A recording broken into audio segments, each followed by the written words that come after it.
Welcome to This Week in West Hempstead, sponsored this week by Stern and Spiegel LLP. Let us solve your problems. 516-873-1683. Here are your hosts, David and Norm. Take it away. Thank you, Dan. And hey, Norm, what's going on? We're good. Ooh, busy week. And let's just jump right into stuff. Woodfield Road, a lot of news. First we had our news with your interview of the legislator. And maybe you want to give us a quick update of what happened on Thursday. Yeah, well, Thursday they had a meeting that basically confirmed all the things that we had spoken to John Dufresne about, which had to do with the stoplight that's going to be installed on Woodfield Road. Commissioner of Public Works was there and spoke to all the issues having to do with that light, the delays, the blinking light, the fact that they have a sign to cross, push button, that counts down the timer. And it's important that you push that button because that lets the light know that a pedestrian is crossing. Of course, that might be an issue for Orthodox people on Saturdays, but they may have a timer for that as well. But they're taking into consideration a lot of the issues that people were talking about, except for the fact that it's only one light. Yeah, it may be a Band-Aid solution, but at least it's something. It's something, but what's interesting is the commissioner said that it's the town that has a right to put stop signs up. So although a lot of people wanted these barriers on the road to slow traffic down or more traffic lights, the town has a right to put up a stop sign anytime they want, and the county will approve it. So between, I think, Chestnut and Eagle, there's an opportunity to slow traffic down yet again with just a couple of signs. Yeah, you could have a stop sign on almost every block. I mean, that would stop traffic incredibly annoying, but I think that's certainly putting one or two of them in is it's cost effective. Yeah. It's easy. I mean, something has to get done. Norm, was anybody there from the police department? I know there was a possibility of it. The precinct commander was there. The head of public affairs was there. The pop guy was there. They're going to be keeping the sign that tells you your speed.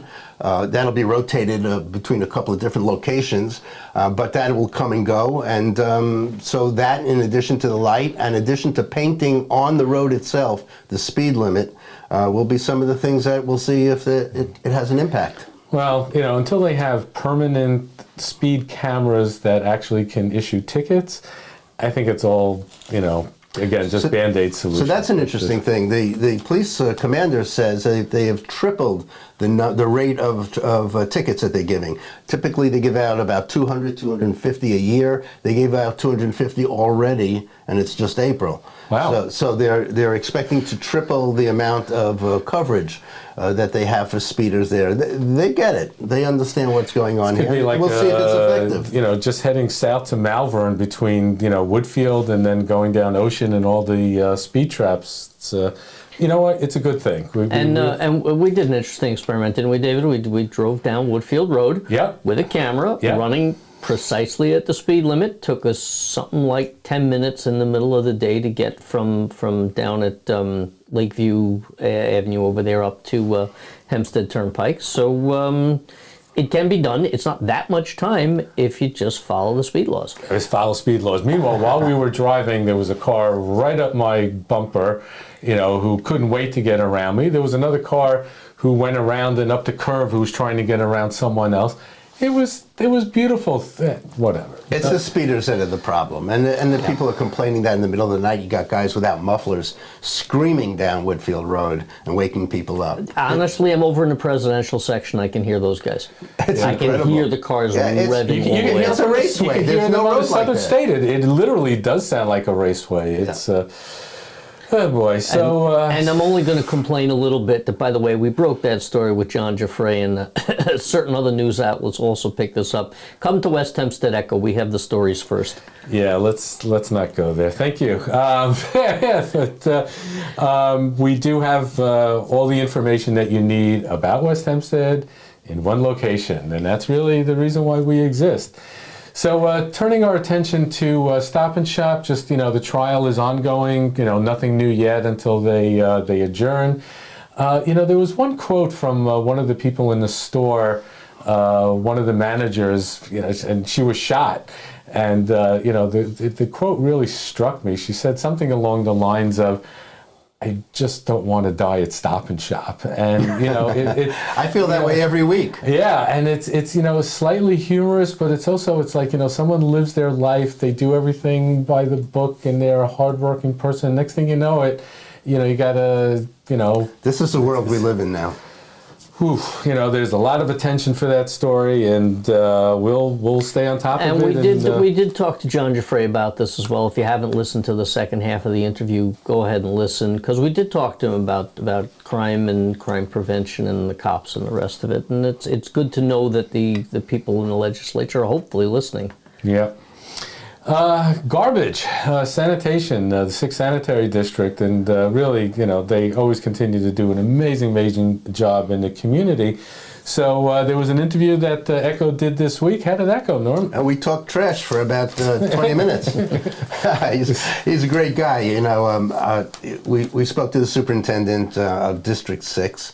He took us through all the work that these people do, and the dedication and the hours that they put in. It's a dangerous job. So we'll have that video upcoming within the next week or so. And also, this coming Sunday, they're going to be having shredding and ECycling over at... right. I think you can even drop off some drugs. Used and expired drugs, things. Yeah, like they're very cooperative. If you have special pickup needs, if you have some stuff that you absolutely must get out of your house and you can't get to a disposal place, they don't usually do this, but twice a year they arrange for people to bring stuff in. But not paint. I mean, just to be clear, that's at a different location, I think. Right, it is a different location. All right, so turning our attention now to the library. We met with Library Director Regina Masia early this week, and we had a really good update and discussion with her. A couple of other exciting things that are going on, including a quail... quail something. I don't know. Why don't you guys help me out? They have quail eggs as part of a program for Nassau County Libraries. They are hatching 12 eggs. Dan was there and took a closer look at them. Dan, what'd you see? So it may be more than 12. I can't remember off the top of my head. There's apparently one of the natural predators for ticks are quails. I did not know this. And the birds are native to Long Island, so they have this library program. It's a nice opportunity for kids and adults to watch them hatch. They're going to be in an incubator for a while, and then I think moving to a tank. And apparently people can participate because you're supposed to monitor temperature and humidity and things like that. But get in touch with the library. They'll let you know if you want to volunteer. And it's kind of a neat little program, and you can watch biology in action here. Yeah, they should be hatching somewhere 2 to 3 weeks or so, and it'll be fun to watch them. They're cute as can be. Speaking of things that are cute as could be, we got elections coming up, right? So how's that as a segue? Elections are coming up on May 16th, and we have one library trustee who's Ray Duran, who's running.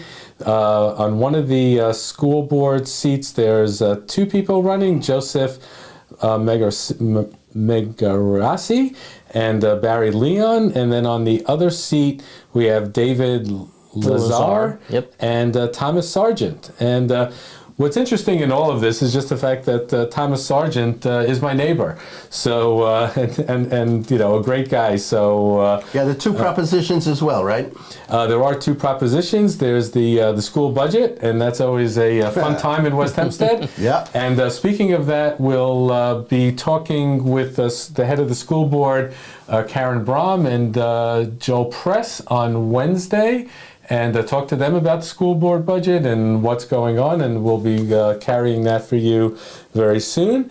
And we don't have any numbers as of yet. There's nothing that you've seen so far that says what they're asking for. To tell you the truth, I haven't really done a deep dive and take a look at at the budget and how they've been doing. So certainly before we have that interview, we'll figure it out. But the issue that continues to be in the community, which is that enrollment is down, but costs keep going up, seems to be an ongoing issue. And at some point, it has to be addressed, in a more comprehensive way, and we'll see what happens. I mean, there's some fixed things that you can't do much about. You have X number of buildings, and those have to be maintained. And then you have the cost of busing, which is just going through the roof. So between those two, you're going to have an increase in cost. But we'll see. We'll see what they have to say. And the second proposition is the library budget, and right. I think that's only going up about 2%. If Regina. Yeah, and to put it into context, the library budget is $4.3 million, and the school budget is $74.1 million. So big difference. But still, we got to make sure that our dollars are spent wisely. Well, I love the library budgets and the way it's being spent. I mean, they have everything from cooking shows this Monday night to tech vans that come once in a while to help people out with their computers. And then there's all the myriad of other programs that you'll find on the site.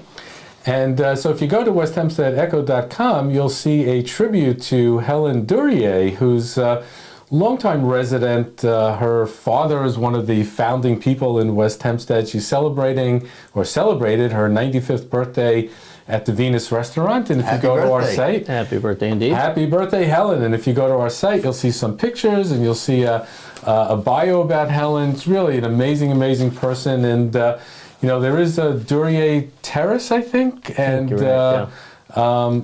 Bedell, which are also, the two families are associated.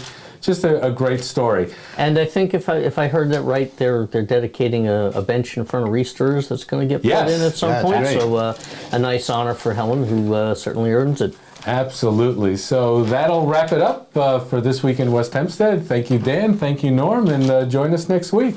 Enjoy the weather. And we are sponsored again by Tiffany Dry Cleaners. They will pick up and drop off in West Hempstead. If you would like to sponsor this program, much like Tiffany Dry Cleaners and like Stern and Spiegel, please reach out to us at sales@westhempsteadecho.com.